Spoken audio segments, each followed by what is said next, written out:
ಸಂಕ್ರಾಂತಿಯ ನಂತರ ಕೇಂದ್ರ ಸಚಿವ ಒಂದು ಸಂಪುಟ ರೀಶಫಲ್ ಆಗುತ್ತೆ.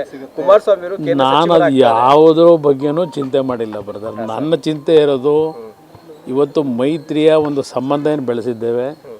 28ಕ್ಕೆ 28 ಸ್ಥಾನಗಳು ಈ ಬಾರಿ JDS ಮತ್ತು BJPಯ ಮೈತ್ರಿ ಒಂದು ಹಿನ್ನೆಲೆಯಲ್ಲಿ ಅಷ್ಟು ಸ್ಥಾನಗಳನ್ನು ನಾಡಿನ ಜನತೆಯ ಆಶೀರ್ವಾದದಲ್ಲಿ ಗೆಲ್ಲಬೇಕು ಅನ್ನೋದೇ ನನ್ನ ಮುಂದೆ ಇರತಕ್ಕಂಥ ಅಜೆಂಡಾ. ಕೇಂದ್ರ ಸರ್ಕಾರದಲ್ಲಿ ಈಗ ಮಂತ್ರಿಯಾಗಿ ಏನು ಮಾಡ್ತೀರಿ? ಈಗ ಮಂತ್ರಿ ನೀವೇನೀಗ ಮಾಧ್ಯಮದಲ್ಲಿ ನನಗೆ ಗೊತ್ತಿಲ್ಲ, ಅದು ಮಾಧ್ಯಮದಲ್ಲಿ ಇದೇ ಒಂದು ದೊಡ್ಡ ಸುದ್ದಿ ಮಾಡಿದ್ದೀರಿ. ಈಗ ಅದು ನಿಮಗೆ ಯಾವ್ಯಾವ ಮೂಲಗಳಿಂದ ಬಂದಿದೆಯೋ ಗೊತ್ತಿಲ್ಲ ನನಗೆ. ಆದರೆ ಒಂದು ನಾನು ಹೇಳ್ತಕ್ಕಂಥದ್ದು, ಈಗ ಆ ಒಂದು ಪ್ರಕರಣ ನೀವೇನು ಹೇಳ್ತಾ ಇದ್ದೀರಿ, ಈಗ ಚುನಾವಣೆಯ ದಿನಾಂಕಗಳು ಬಹುಶಃ ಫೆಬ್ರವರಿ 8ನಲ್ಲಿ ಘೋಷಣೆ ಆದರೆ ಅಲ್ಲಿ ನಿಮಗೆ ಕೋಡ್ ಆಫ್ ಕಂಡಕ್ಟ್ ಬಂದರೆ ಮಂತ್ರಿಯಾಗಿ ಏನು ಮಾಡ್ತೀರಿ? ಯೋಜನೆ ಜಾರಿ ಮಾಡೋಕ್ಕೆ ಅದರಿಂದ ಈಗ ಅದರದ್ದು ಅನವಶ್ಯಕ. ಕೇಂದ್ರದಲ್ಲಿ ಮಂತ್ರಿ ಆಗೋದು ಅದೆಲ್ಲ ನಾನು ತಲೆಗೆ ಹಚ್ಕೊಂಡಿಲ್ಲ. ನನ್ನ ಮುಂದೆ ಇರೋದು 28ಕ್ಕೆ 28 ಗೆಲ್ಲಬೇಕು. ಕಾಂಗ್ರೆಸ್ನ ಅವರ ದುರಂಕಾರ ಇದೆಯಲ್ಲ, ಪಾಪ ದೇವೇಗೌಡರು ನಿನ್ನೆ ಏನು ಹೇಳಿದ್ದಾರಲ್ಲ, ಇದೆಲ್ಲ ಗಮನಿಸ್ತಾ ಇದ್ದೇನೆ. ಹೇಳಿದ್ದಾರೆ ಅವ್ರು ಏನೇನು ಮಾಡ್ಕೊಂಬಂದಿದ್ದಾರೆ ಇದೆಲ್ಲ ನೋಡಿದ್ದೀವಲ್ಲ. JDSನ ಮುಗಿಸ್ಲೇಬೇಕು ಅನ್ನೋದೇ ಅವ್ರ ಅಜೆಂಡಾ ಅಲ್ವೇ ಆ ಇಬ್ಬರು ನಾಯಕರದು.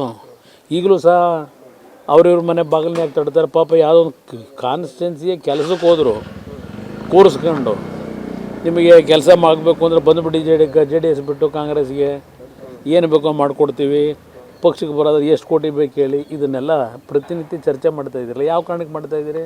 ವಿರೋಧ ಪಕ್ಷ ಉಳಿಸ್ಲಿಕ್ಕೆ ಮಾಡ್ತಾಯಿದ್ದೀರಾ? ಸಿದ್ದರಾಮಯ್ಯವ್ರು ಹೇಳೋರಲ್ಲ ವಿರೋಧ ಪಕ್ಷ ಉಳಿಬೇಕು ಅಂತೇಳಿ. ಮಾಡ್ತಿರೋದೇನು ನೀವು? JDS ಮುಗಿಸ್ಬೇಕು ಅನ್ನೋದೇ ತಾನೆ. ಯಾವ ಪಕ್ಷದಿಂದ ಬೆಳ್ಕೊಂಬಂದ್ರಿ, ಯಾರ ನಾಯಕತ್ವದಿಂದ ಇವತ್ತು ಈ ಮಟ್ಟಕ್ಕೆ ಬಂದಿದ್ದೀರಿ, ಅದು ಯಾವುದು ನಿಮಗೆ ಕ್ರಿಯೆ ಇಲ್ಲ. ದೇವೇಗೌಡರು ಅವರ ಜೀವನದಲ್ಲಿ ಅವರ ವಿರೋಧಿಗಳನ್ನೂ ಸಹ ಎಂದೂ ಸಹ ಶಾಪ ಕೊಟ್ಟವರಲ್ಲ. ಅವ್ರು ಮೊನ್ನೆ ಹೇಳಿದಂಥ ಉದ್ದೇಶ ಏನು? ರಾಜ್ಯದಲ್ಲಿ ನಡೀತಾ ಇರತಕ್ಕಂಥ ಈಗಿನ ಈ ಸರ್ಕಾರದ ಆ ಒಂದು ದಬ್ಬಾಳಿಕೆಗಳು, ಅಕ್ರಮಗಳು, ಇದೆಲ್ಲದರ ಹಿನ್ನೆಲೆಯಲ್ಲಿ ಅವರ ನಡವಳಿಕೆಯಿಂದಲೇ ನಾಡಿನ ಜನತೆ ಸಮಾಪ್ತಿ ಮಾಡ್ತಾರೆ ಅಂತಕ್ಕಂಥದ್ದನ್ನು ಹೇಳಿದ್ದಾರೆ. ಪಾಪ ನಮ್ಮ ಉಪಮುಖ್ಯಮಂತ್ರಿಗಳ ದಿನ 135 ವರ್ಷದ ಇತಿಹಾಸ ಇರೋ ಪಕ್ಷ ಅಂತ ಹೇಳ್ತಾರಲ್ಲ, ಅವತ್ತಿನ ಗಾಂಧೀಜಿಯವ್ರ ಕಾಲದಲ್ಲಿ ಇದ್ದಂಥ ಇತಿಹಾಸ ಬೇರೆ, ಈಗಿನ ಇತಿಹಾಸ ಏನಿವ್ರದ್ದು. ಅವತ್ತು ಸ್ವಾತಂತ್ರ್ಯ ತರಬೇಕಾದ್ರೆ ಕಾಂಗ್ರೆಸ್ ಪಕ್ಷದಲ್ಲಿದ್ದಂಥ ಹಲವಾರು ಹಿರಿಯಕರು ಅವರ ಮನೆಯ ಆಸ್ತಿಗಳನ್ನು ಮಾರಾಟ ಮಾಡಿ ಸ್ವಾತಂತ್ರ್ಯಕ್ಕೆ ಹೋರಾಟ ಮಾಡಿರೋರು, ಸಂಪೂರ್ಣ ಜೀವನ ತೆಗೆದಿರ್ತಕ್ಕಂಥವ್ರು. ಇವ್ರು ಮಾಡ್ತಿರೋದೇನು? ಈಸ್ಟ್ ಇಂಡಿಯಾ ಕಂಪ್ನಿ ಬಂದು ದರೋಡೆ ಮಾಡೋಗಿದ್ದಲ್ಲ, ಆ ದರೋಡೆ ಕೆಲಸನ ಇವ್ರು ಮುಂದುವರ್ಸ್ಕೊಂಡು ಹೊರಟವರಲ್ವೇ. ಬೇಕಾದಷ್ಟು ಪ್ರಕರಣಗಳು ನಿಮ್ಮ ಮುಂದೆ ಇಡ್ಬೋದು. ಆ ಇತಿಹಾಸ ಇದ್ದಂಥ ಕಾಂಗ್ರೆಸ್ ಬೇರೆ, ಈ ಇತಿಹಾಸ ಇರ್ತಕ್ಕಂಥ ಈಗಿನ ಕಾಂಗ್ರೆಸ್ ಬೇರೆ. ಅದನ್ನು ಯಾರು ಹೇಳಬೇಕಾಗಿಲ್ಲ ಅವರಿಗೆ. ಅವರು ಭೇಟಿಯಾಗಿದ್ರು ಇವತ್ತು. ಏನೋ ಮುಂದೆ ಜಾಯಿಂಟಾಗಿ ಕೆಲಸ ಮಾಡಬೇಕಲ್ಲ, ಅದಕ್ಕೆ ಹಲವಾರು ವಿಷಯಗಳು ಚರ್ಚೆ ಮಾಡಿಲ್ಲ. ಯಾವುದೋ 2 ಕ್ಷೇತ್ರದ ಬಗ್ಗೆ ಚರ್ಚೆ, ಎಲ್ಲರೂ ಭೇಟಿ ಮಾಡ್ತಾರೆ. ಈಗ ಅಂಥ ಸಮಯ ಬಂದು ಸುಮಲತಾ ಅವ್ರನ್ನೂ ಭೇಟಿ ಮಾಡ್ತೀನಿ.